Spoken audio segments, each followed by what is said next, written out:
At this moment, you're in the central part of the United States, over 100 feet below the surface of the Earth, surrounded by thick, reinforced concrete. In the event of an attack, this entire structure can be sealed, protected against penetration of radioactive fallout. Through those doors and around the corner is the operations control room of the Long Range Air Offense Force.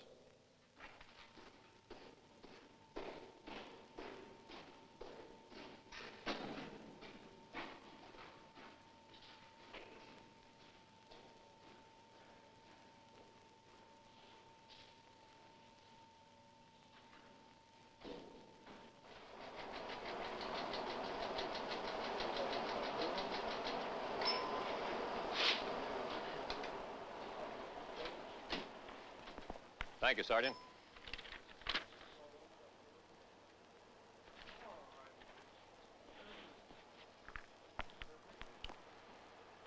From this room, the force throughout the world is controlled and monitored 24 hours a day, in peace as it would be in war.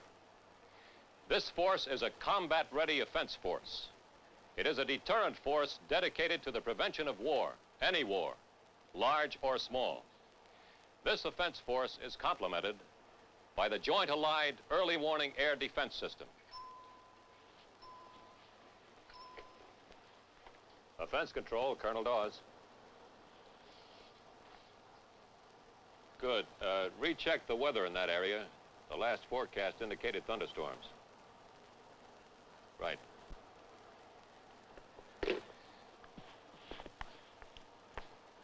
Gentlemen, from this room, we control the entire long-range air offense force of 3,000 bombers, tankers, and support aircraft.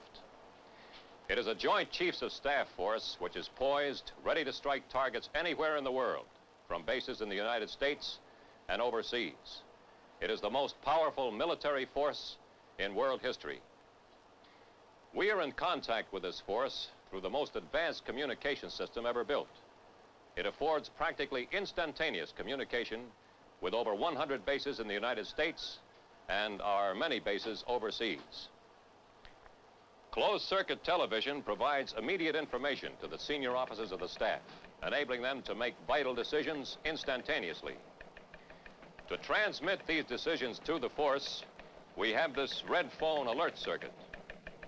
This circuit allows us, by merely dialing 10 digits, to seize or override all other lines and set up in a matter of seconds a conference call to the control centers on all our bases. All such conversations are recorded on these tape recorders here. Sitting over there are the controllers. For effective control of the long-range offense force, the world is divided into 3 areas. Each man controls the aircraft in a given area. This is a deterrent force with a primary mission of keeping a global war from starting. If we are to be successful in this mission, we have to have plans of all kinds, detailed blueprints, so to speak, that have been worked out far in advance. These are flexible plans and can be changed to meet any contingency. Let's have a look at some of the displays. Andy, take over here, will you please?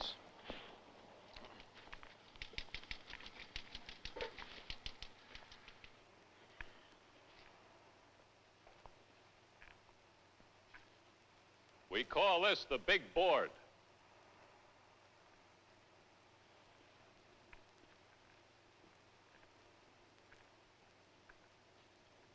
These panels show missions in progress throughout the world. Some forces are being deployed, some are being shifted, some are special missions to improve combat effectiveness. These missions are going on 24 hours a day, and averaging the high activity periods with the lows, we have 10 to 15% of the total force airborne at all times. To support this activity, an aerial refueling operation takes place every 3.5 minutes. See these clocks here? Never before in military history has time been so important. But of course, our true mission here is to control this offense force. As I have said, it is a deterrent force. It's a force which we control in readiness to perform air strikes against an enemy, and in the event of war, when it would make these strikes. Sergeant, let's see plan war dance. Yes,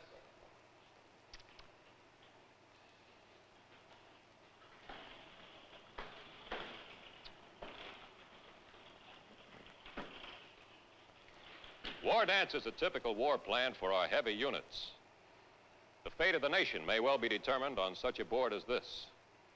This plan of force application may be adjusted depending on the world situation. All the information needed to control the force is here. This board and other boards behind it dictate routes, refueling points, target areas, return points, and all the other things necessary to make the plan work. If the button's ever pressed, we're all set to go. You'll notice this ring of bases encircling the enemy. Every day we're running exercises in and around these bases with no formal pattern. Some of these exercises follow good tactics, but always we mix in many bad tactics which we would never actually use. Thus we keep the enemy from forming any idea of our real plans, and therefore from making his own plans to meet us. He knows we may use these bases, but he can have no idea which we'll use today, tomorrow, or if a war should start. And he knows we can launch our attack without them. During the time period 1958 through 1960, the United States has an offensive strike force sufficient to deter war. It's an effective intercontinental nuclear air force, secure as we can make it within our resources. A sizable portion of it is secure from destruction by the enemy, regardless of what offensive and defensive action he takes against it. The size, composition, and alertness of the offense force is such that the enemy realizes that an attack on the United States would likely mean committing national suicide. A substantial portion of this force is maintained on constant alert, ready to begin taking off within a few minutes after receipt of the order to launch. This means that even with no more warning than that provided by our early warning radars, a force of hundreds of long-range nuclear bombers would be on their way toward vital targets in the enemy heartland before their bombers could reach our bomber bases. This constant combat readiness is the surest way to prevent war. This massive capability is the deterrent of wars. The more we disperse, the larger the portion of the force that can be launched on a few minutes' notice, and the more difficult it is for the enemy to convince himself of his ability to destroy it. The enemy cannot prevent the takeoff of these bombers on alert, and the enemy cannot prevent our penetration into his heartland as long as we maintain our relatively stronger deterrent force. But the enemy could someday gain greater strength and surpass our deterrent force. This must never happen. Nobody wins in nuclear war because both sides are sure to suffer terrible damage. Nevertheless, it is imperative that we make sure that the enemy can never impose his will upon us by military force. Despite our efforts to deter them, the communists may resort to general war. This is not considered likely to happen before the year 1960. If they start a war, this is what will happen.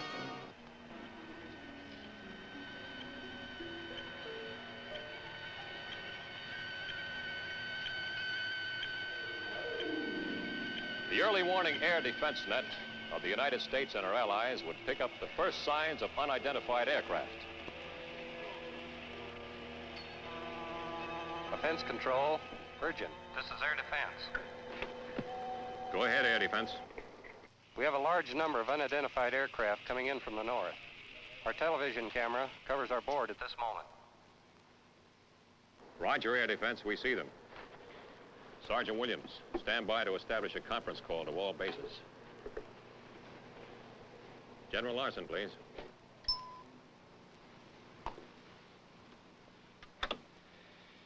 This is General Larson. Go ahead. Sir, would you turn on your screen?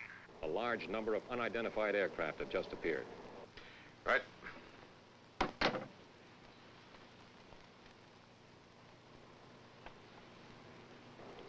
Go ahead, air defense. This is air defense. Large groups of unidentified aircraft have been reported at Baffin and Prince of Wales Islands and near Banks Island. Reports from Alaska indicate unusual activity in northeast Siberia. We're considering reclassifying these unidentified aircraft to hostile because of the unusual number and tracks. Air Defense, this is General Larson. Is your commander there? This is General Ryan. Go ahead. Jim, how does this look to you? I'm sure this is it, Dick, in view of the advance indication given us by Central Intelligence last night. More reports keep coming in all the time. We've just talked with our people in Alaska and to the Canadians. Both are picking up tracks. My crews are on 5-minute alert. All our deployments have been accomplished. Our anti-aircraft missile sites are at full alert, ready to launch. How much time have I to get my aircraft off the ground? Our first check of their speed indicates you have about 2.5 hours for your bases in the northern United States. That's a rough estimate, but I'll refine it as soon as we get a better look at them. That's close enough. I'm getting my people moving right away. We'll have a third of our force launched within 20 minutes.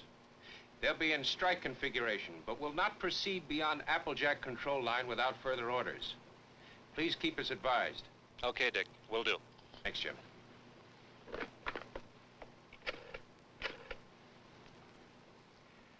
Pentagon, get me the Joint Chiefs.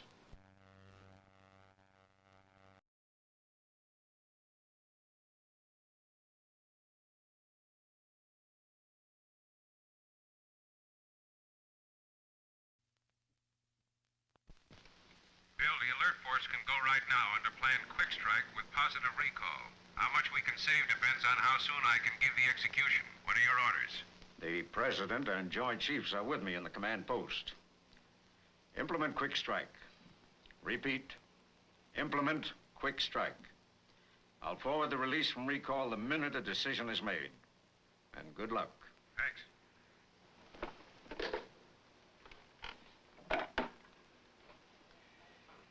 This is General Larson. Put Plan Quick Strike into effect. Make sure the crews understand they are to stand by for the proceed to target order. I want the first aircraft airborne in 5 minutes from now. Have a third of our force on their way in 15 minutes.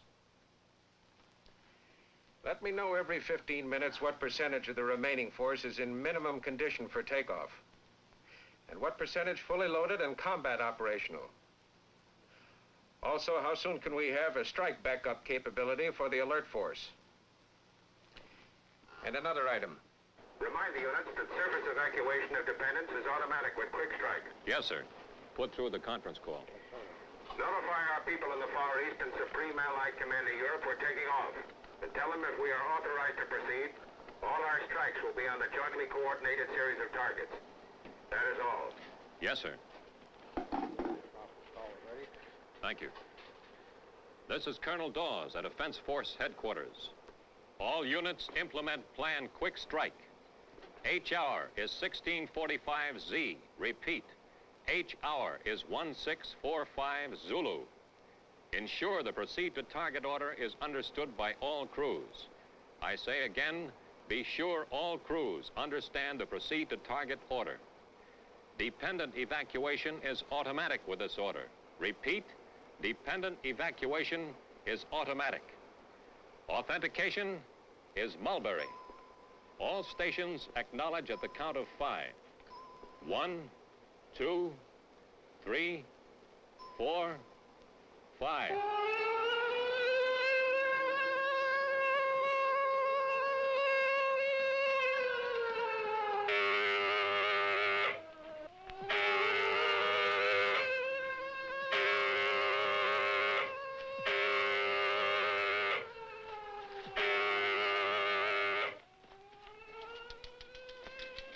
The order for Quick Strike has reached all offense force bases around the globe simultaneously.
With a portion of our bombers from the Strip Alert Force airborne within 15 minutes and anti-sabotage measures in full operation, the rest of the offense force in the United States and overseas is moving into positions ready for takeoff.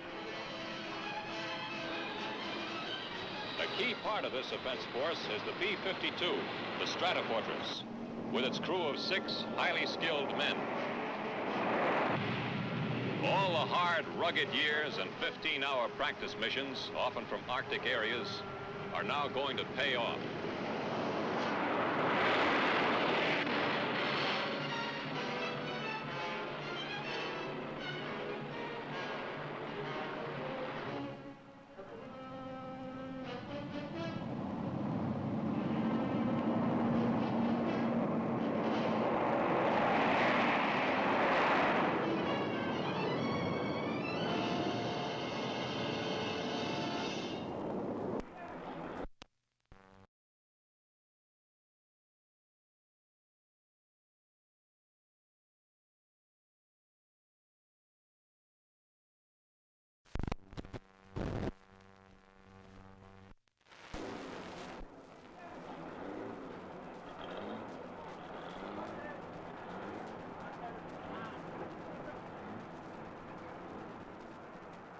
Also part of this massive strike force is the B-58.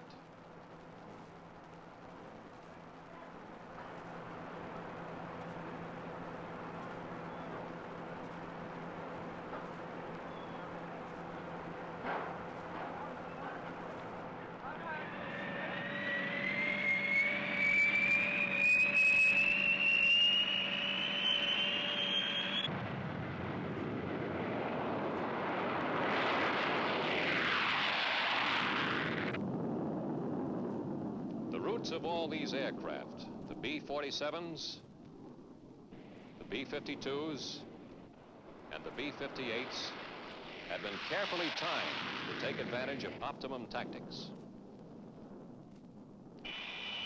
Their KC-135 tankers are launching with them from their secure home bases.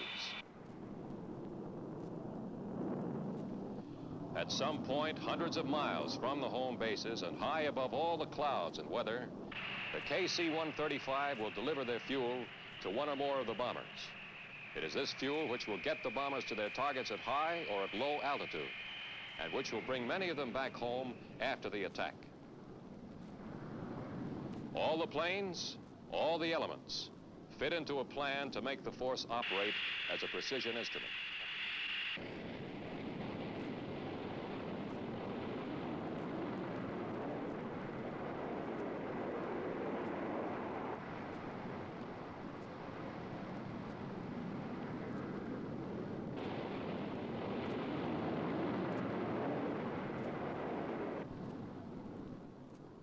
While the alert force has been thrown into action, it can still be recalled, returned to home bases if the report of hostile aircraft proves false.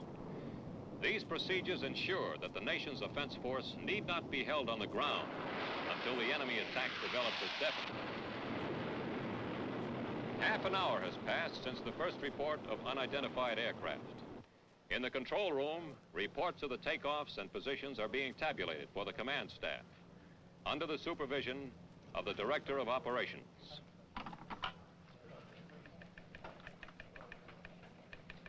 General Larson, this is Turner. Sergeant? Go ahead, Dutch. Sir, departure reports are being called in now. The alert force is airborne. We had a few takeoffs late by several minutes and one accident shortly after takeoff. But with the exception of that one, they're all off now. What about the rest? Another... Excuse me, General. Sir, an enemy missile report just in. Just a moment, sir. Just received a missile report. A missile believed to have been ballistic. Detonated 10 miles southeast of Lockbourne about 3 minutes ago. No damage to the base reported. This report must still be confirmed. All right. Now, what about that accident on takeoff? B-47 of the 16th Wing exploded shortly after takeoff. They suspect sabotage. The commander's checking the rest of his aircraft. How about the rest of the force? We're better off than I'd hoped because of that message you sent last night. 25% of our remaining force was capable of evacuating its present bases. A little less than half of these are ready to strike. complete crew, weapon loaded, fuel and chaff loaded. Our tanker-bomber ratio looks good. All right, get General Ryan at Air Defense. I'll be right in. Yes, sir. Air Defense, this is General Turner at Defense Control. Go ahead, Defense Control. Is General Ryan there? General Larson would like to talk to him and look at your board. This is General Ryan. There's a camera on the plot board. We're switching over. Jim, what's the latest on those unidentified aircraft? We have positive information that they are Soviets. We've just had a report from a Canadian interceptor who made contact with 6 of them. We've picked up 75 on our radar screens, and I think we can expect a lot more. We estimate that they should get to your bases in about 2 hours. What is the status of your force? The alert force has taken off. I'm holding off the rest as long as I can to build up the maximum strike force. We got an unconfirmed report of a missile attack near Lockbourne. Do you have anything on it?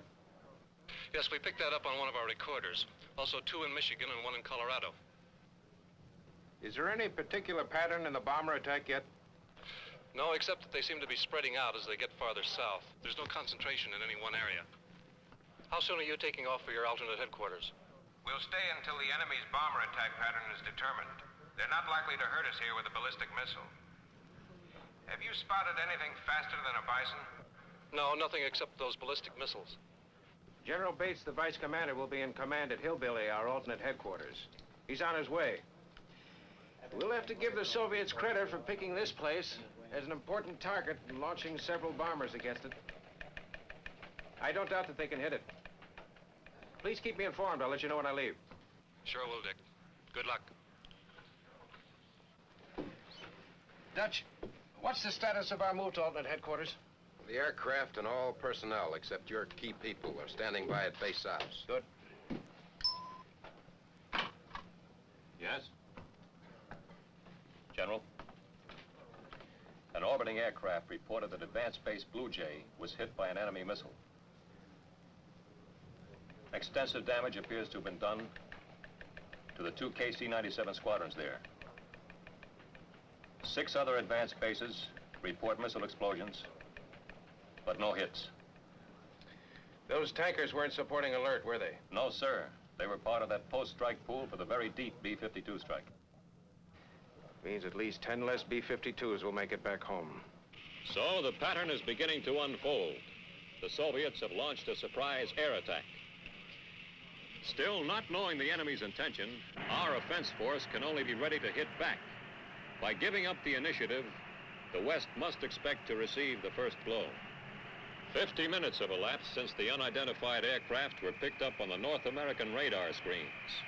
The vice commander is en route to an alternate headquarters to take over operation of the offense force in the event headquarters is hit before it can be evacuated.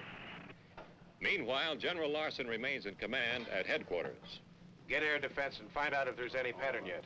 Yes, sir. This is Zebra Control Europe. Urgent. Repeat. This is Zebra Control Europe. Urgent. Urgent. Turn on your screen. Go ahead, Zebra.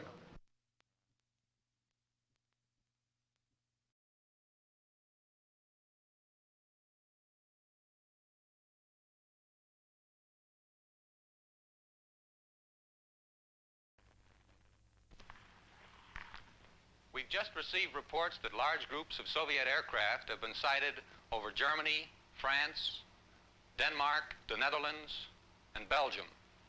Our initial reports show that bombs have been dropped on airfields near Hamburg, Frankfurt, Bitburg, and Furstenfeldbruck, as well as Amsterdam, Brussels, and Toul. Reports are still coming in, showing extensive damage. This is X-ray. Urgent. Urgent. Hold it, Zebra. I just got an urgent from X-ray. I'm cutting off. Go ahead, X-ray. Nuclear weapons have been dropped on Osaka, Okinawa, Yokohama, and Tokyo. More information to follow. That does it. Call air defense and see if they have an established pattern of attack yet on North America. Stand by for a conference call to all our bases. Yes, sir. Air defense, this is offense control. Go ahead, Defense Control. We just received a report through Zebra from Supreme Allied Commander Europe and from X-ray in the Far East. The The Soviets have just dropped atomic bombs on Allied airfields in Western Europe and in the Far East. Do you have any further information yet on the pattern of attack on this continent? No, nothing definite. We've made several widely dispersed interceptions, but their pattern of attack is still doubtful. They're not firing blanks. Unless you have something else, I'm switching off. No more. Out. General Turner. Yes, sir. General Larson. The command post is calling. This is Larson. Go ahead. Dick, this is Brooks. The President has authorized the Joint Chiefs to give the order for your forces to proceed to target. Release quick strike.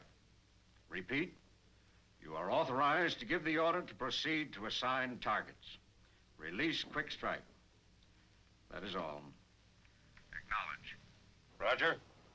Release quick strike and proceed to target. Acknowledged. Bye. Release quick strike. Have all alert force aircraft proceed to assigned targets. Launch all available missiles. On these proceed to target orders, make sure you get the word to everyone. I don't want anyone turning back because we couldn't contact him. Yes, sir. Are you ready on the conference call? Yes, sir. This is General Turner. All units, all quick strike aircraft, proceed to assign targets. I say again, all quick strike aircraft, proceed to assign targets. Attention missile sites. Fire at will on designated targets.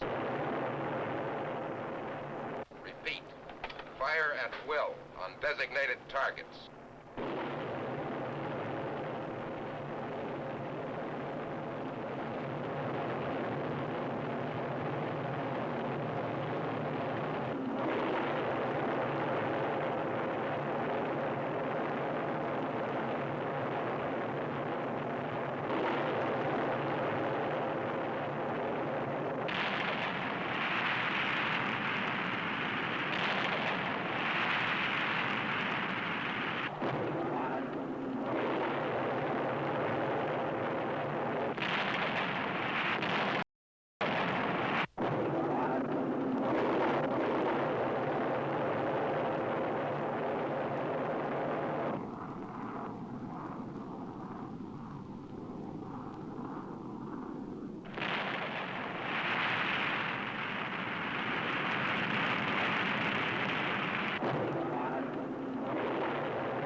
So, the offense force has launched a double punch, planes and missiles. All coordinated by the senior controller and his staff under direction of the commander.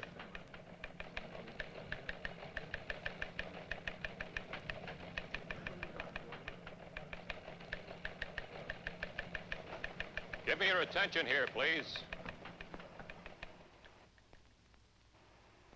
We have now released Plan Quick Strike. Repeat, we have now released Plan Quick Strike. Our missile sites are launching at will. I want to brief you, bring you up to the minute to be sure you understand the timing. An hour ago, the Alert Force execution order was issued. 15 minutes later, this force was in the air, headed for its targets. 10 minutes ago, we canceled recall procedures and released these aircraft to carry out their full war plan missions. The remainder of the force has been prepared for evacuation. It is now being placed in strike configuration and will be committed as part of the follow-through strike force as soon as orders are given. The bulk of the alert force took off from these bases in the United States to carry out their full war plan missions.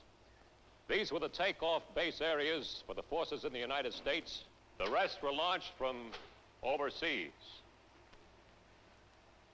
Most of the aircraft already deployed to forward operating bases are tankers.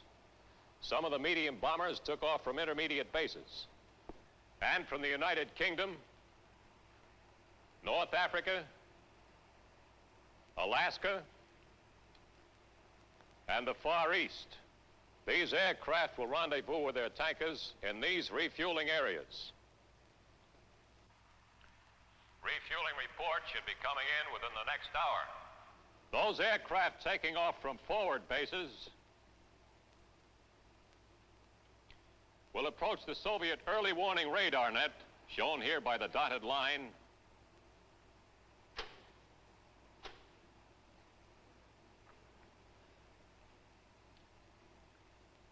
in less than 1/2 hour.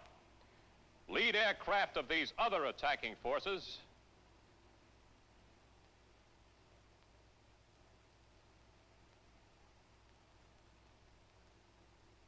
will reach the outer limit of the net at the same time. Meanwhile, forces from these bases are also approaching the net. At designated H hour, lead aircraft of all these forces will penetrate the net and launch a simultaneous attack. Sergeant, Yes, sir. First attack will be make sure the weather people are standing by. When this briefing is over, I want a complete recheck of the weather in all refueling areas. Yes, sir. The main attack will continue this effort and strike all elements of his air power. 1 hour after penetrating the net, lead aircraft will be at the position shown by this line.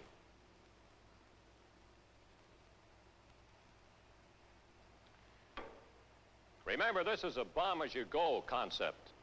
Targets are bombed progressively. Shallow targets first, with the strike continuing to deeper targets. This enhances the penetration capability of succeeding waves. This pattern is essential because we are playing the Soviets' game. He picked the time of day. He knows we're coming. We must use every trick to overwhelm him. This line shows the positions of lead aircraft 2 hours after the first penetration. Targets in these areas will come under attack from the succeeding waves. In the 3rd hour, after crossing the early warning net, the leaders of the first penetration will have progressed to these positions and will go on to strike targets in this last area. Withdrawals are generally along shortest routes to friendly post-strike bases or refueling areas. We will start getting strike reports within 3 hours, and we'll continue to get those reports for an additional 10 hours. This will be the critical time in the control room, and I want all reports posted as fast and as accurately as possible. This concludes the briefing. Defense control, this is air defense, over. Go ahead, air defense. This is offense control. The hostiles are beginning to establish a pattern of attack. There appears to be 3 main thrusts. One in the northeast, one slightly east of center, and one in the northwest. We're throwing everything at them, fighters and missiles. But we estimate that there will be enemy bombers over Loring and Fairchild in as little as 45 minutes. You may have less time if they get any help from the jet stream. That is all. What's the status of the rest of the force? We can launch 345 more bombers now. We've coded this strike follow through. Launch them immediately. Then give the execution order to get all remaining aircraft in the air. When you have your acknowledgments, pass control to Hillbilly. Yes, sir. Set up a conference call. Yes, sir. Also, call operations. Tell them to have my plane in takeoff position in 15 minutes. Yes, sir.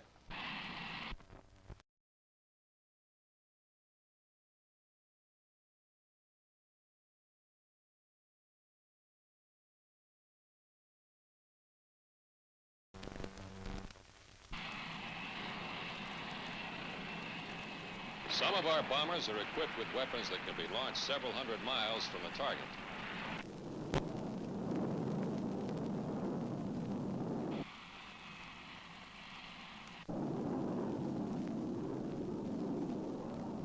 Seconds to go.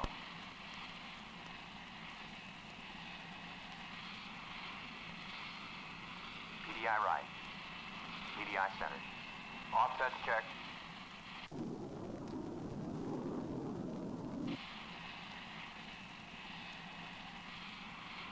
Bombs away.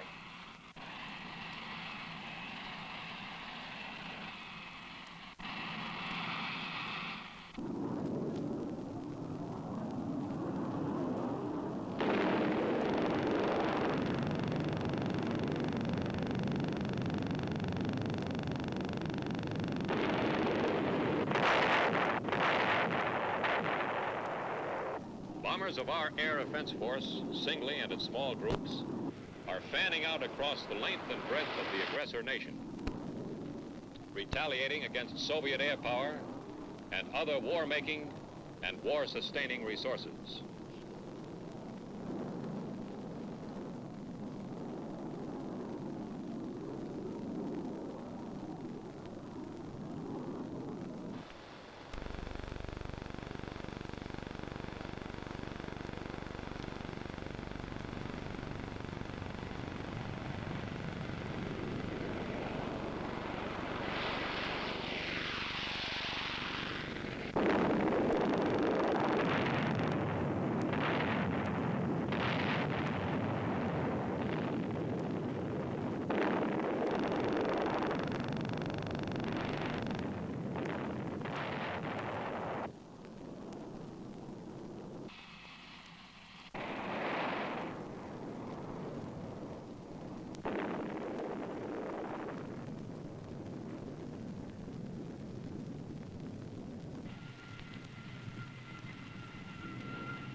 "20 hours have elapsed.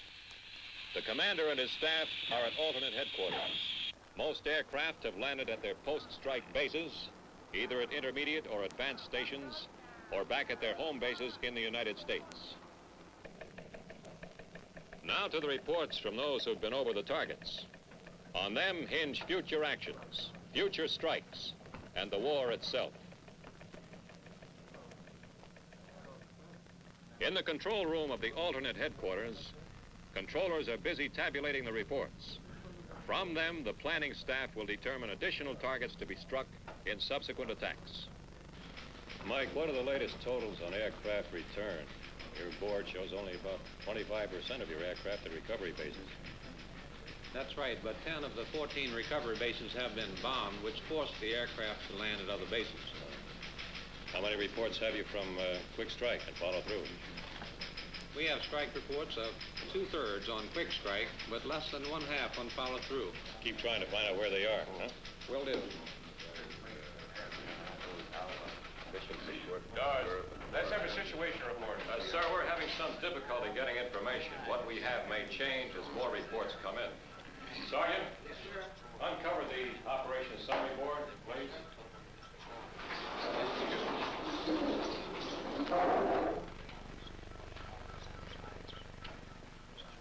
Total overall results so far are aircraft scheduled, 1,545. Aircraft airborne, 1,517. Pre-target aborts, 62. Strike reports, according to crew estimates, 1,219. Aircraft retrieved at recovery bases, 971. Known losses, enemy territory as of 2 hours ago, 93. Missing, 49. Major battle damage to aircraft requiring 3 days to repair, 62. Now, the difference between the sum of these two figures and this airborne total is 453. Of these 453 unaccounted for aircraft, sir, there should be 53 B-52s still airborne. The missing figure is high because service communications in Europe and North Africa have broken down completely. We expect radio reports soon from individual bombers, groups of bombers. Crews may not realize that many of their reports aren't being forwarded. Thank you, Sergeant. Sir, here's a report from Zebra. 43 B-47s and 15 B-52s were on the ground at Shotgun 6 hours ago. We had no previous report from there. Now, that may reduce our missing number to 342. But, of course, we'll have to check the B-52 tail numbers to be certain. What action have you taken on those crews down in enemy territory? We have air rescue service on the way, sir, with sufficient aircraft to support our needs in every area. They've been sending reports in every 2 hours. Tell them I don't want reports. I want my crews picked up. Yes, sir. Next, General, is the airbase status. Go ahead. In operation so far, we've used 121 bases in the United States and 42 of the available bases overseas. Communications in the overseas areas are bad, but these are the figures we have. Available bases in the United States, 72. In overseas areas, 67. Bases in use in the United States, 72. In overseas areas, 37. Bases damaged in the United States, 20. Overseas, 20. This figure includes all missile sites. Bases destroyed in the United States, 46. And in overseas areas, 16 known damaged. I beg your pardon, 16 known destroyed includes all IRBM sites. Our overseas data is unreliable, but we do know that there are 2 usable bases in North Africa, 3 in the United Kingdom, 3 in Alaska, 5 in Canada in the northeast area, and 2 in the Far East. We're sure there are more, sir, but that's all we can back up with reports. How many tankers are operating from the Canadian bases? 73, sir. Well, let's not schedule any more bombers or tankers in there. They'll be looking for cripples for sure. Pass that to operations plans and numbered Air Force controls. Yes, sir. What's your latest total on aircraft losses, Dutch? In addition to the 93 lost over enemy territory, we know we've lost 387 bombers, 237 tankers on the ground. Some of these had just returned from their missions. 258 of these bombers were B-52s. That's bad. But it's a lot better than it might have been. Sir, if there are no other questions, intelligence is now ready to brief. Go ahead.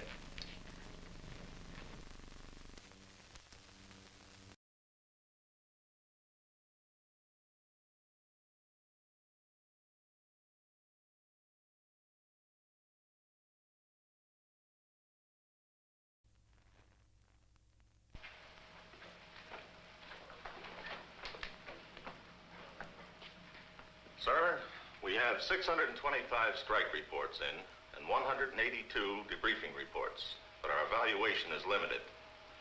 This is a summary of the majority of the targets we attacked on our quick strike and follow-through strikes. 33 missile sites, 302 enemy air bases, 12 long-range Air Army headquarters, 18 atomic weapons storage sites, 57 fighter and tactical air control centers, 48 government control centers, and 12 enemy transport centers. We're waiting for the strike photos to compute the actual destructions. But we do have the bomb damage assessment mission photo for target M. Let me see it. This is the map of the target, with the initial point here and the aiming point here. This is the radar prediction on which the crew was briefed. And here is the outline of the lake, which is on the map. This is a blow-up of the picture of the radar scope as the bomb detonated. I know all that. Where did the bomb hit? Within 300 feet of the aiming point. The target was destroyed, according to our first estimate. Never mind the rest. Send me the analysis when you get it. Did we get the Shverskev and Kutska airfield complexes? Yes, sir. We have final reports on both of those. Good. Brief me on those later in my office. I want enemy air battle targets we're not sure of rescheduled as quickly as possible. Yes, sir. What were the effects of the Soviet attack on the United States? Sir, we have them plotted over here. Sir, we have failed in our primary mission, deterrence. However, our secondary mission of destroying the enemy is apparently fulfilled. Catastrophic damage has been inflicted on the United States. We have only spasmodic communications with the most highly affected areas. Most of these were through isolated ham radio operators. Other information has been pieced together from the reports of visual observation by returning bomber crews. Total personnel casualties are estimated to exceed 60 million. This includes approximately 20 million wounded. As we expected, they threw the bulk of their bombers and their best weapons against the offense force. However, they threw a strong effort against the atomic energy industries, the communication control centers. The New York, Pittsburgh, Detroit, Chicago, and Los Angeles industrial areas were completely destroyed. Boston, Buffalo, Richmond, Knoxville, St. Louis, Omaha, Denver, Salt Lake, Seattle, and San Francisco suffered severe damage and high casualties. Their effort reaches as far south as Fort Worth, Dallas, and Miami. It will be some time before we have a complete report. Our contacts with civil defense are only spasmodic. You will receive a complete report as soon as the facts are available. The President and the Joint Chiefs of Staff are safe and at the alternate command post. There appear to have been 2 waves of enemy aircraft, separated by about 4 hours. Oddly enough, Air Defense advises that the only unidentified aircraft they've spotted in the last 10 hours have turned out to be friendlies. Sir, the next briefing phase will be by operations. Thanks, Red. Sergeant, let's have a look at Foxtrot, please.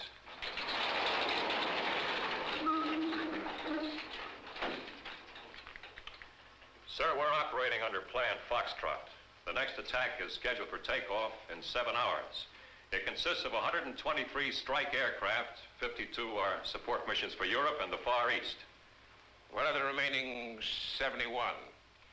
8 new airfield targets and 5 new weapons storage sites which were picked up during quick strike. We have 2 bombers committed to each. The remainder are divided. 25 against airfield targets we missed during quick strike and follow through, and 20 on control centers we didn't schedule. Reassess those control centers right away. We'll attack only those you consider imperative. Yes, sir. Double up the attack on their airfields, along with the other targets' intelligence releases, and revert to positive recall. Dawes, get me the Joint Chiefs at command post. Yes, sir. What are you planning after Foxtrot? Operation Clean Sweep. That calls for about 200 bombers, 24 hours after Foxtrot. Sir, the Joint Chiefs of Staff are on the line. Bill, I'm sending out some cleanup and theater support attacks in 7 hours.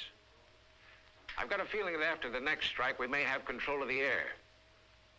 The next 24 hours should tell. In any event, I'm not going after his industry as such for 31 hours. All future attacks will have positive recall procedures. Does CIA have anything? Yes, we have sufficient weapons for at least 3 days' operations. Please keep me advised.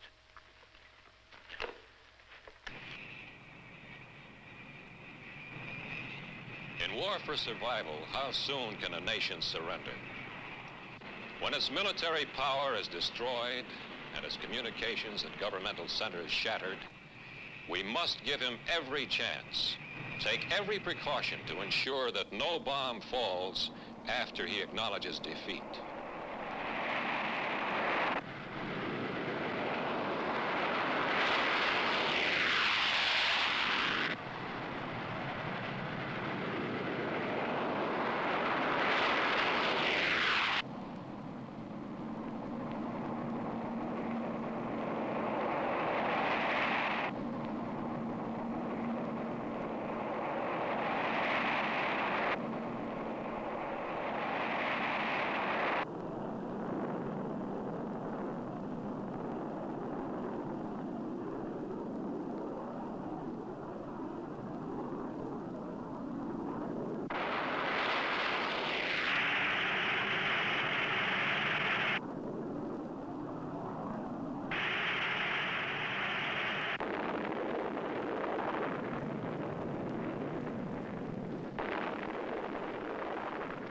So the nation's strike force, its first attack completed, follows up its offensive.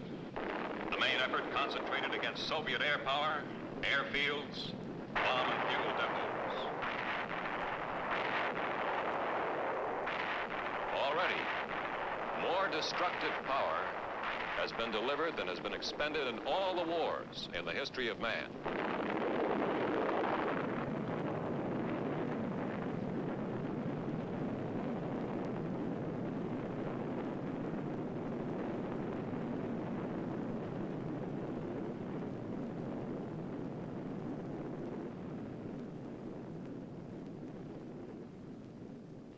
time is now D-Day +4. 4 days after the first attack. Sir, we now have definite indications of our success in the air offensive. During the past 36 hours, no nuclear weapons have detonated outside of the USSR. Our attacks have reduced the Soviet Air Force to a handful of aircraft operating from substandard bases. These bases are being located and attacked by our reconnaissance bomber force. Here is our bomb damage since the first strike effort. Assessment: 100 enemy air bases attacked, 94 completely destroyed, and 6 heavily damaged. Only 4 bombers have been lost. These are believed to have been operational rather than combat losses. Central Intelligence Agency reports that 18 unofficial requests for ceasefire have been received by radio. Supreme Allied Commander York reports almost complete disintegration of resistance by surface forces. They must quit. They have no other choice. We have the air, we have the power. And they know it.